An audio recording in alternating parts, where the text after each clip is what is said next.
Hello বন্ধুরা, তনুস্মিতার কথার নতুন একটা ভিডিওতে সকলকে স্বাগত। গত 1 নভেম্বর ছিল আমার জন্মদিন, আর সকাল সকাল কর্তামশাই এক থালা মিষ্টি এনে হাজির করেছে। যদিও এবছর কিন্তু অনেকটা কমই। রাত্রিবেলা অবশ্য এই চকলেট দিয়েও উইশ করেছে, আর মা দিয়েছিল টাকা।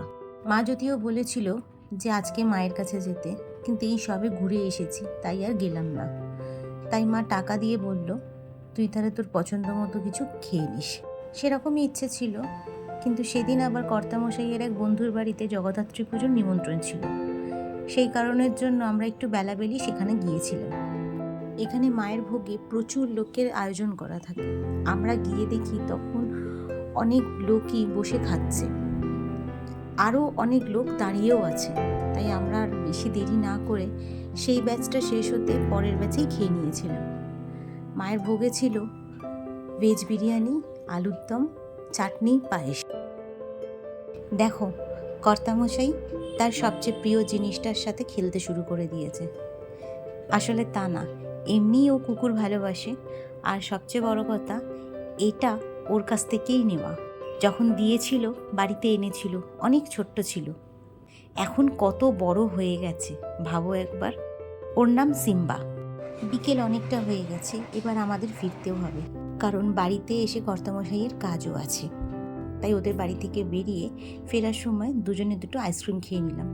সেদিন বেশ গরম ছিল, তাই খেতে বেশ ভালোও লাগছিল গরমে। যাই হোক, বাড়ির কাছাকাছি চলে এসেছি। এত সেদিন গরম ছিল যে ভীষণ টায়ার্ড হয়ে পড়েছিলাম, মনে হচ্ছিল কখন বাড়ি যাব। কাণ্ড দেখো, সন্ধেবেলা কর্তামশাই দুটো পেস্ট্রি এনে হাজির করেছে, বার্থডে উপলক্ষে নাকি। সন্ধেবেলা হঠাৎ করে তানা বলল ফুচকা খেতে যাবে। ভাবলাম বাড়ি বসে কি করব, তাই ওর সাথে ঘুরে আসি।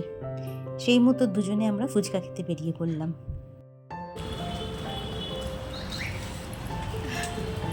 বেরিয়েছি আজকে ফুচকা খেতে, রাত 8:30টার সময়। হেঁটে হেঁটে এসছি, এখন ফুচকা খাবার ইচ্ছা হয়েছে ম্যাডামের, খাওয়া হয়ে গেছে, এবার বাড়ি যাচ্ছি।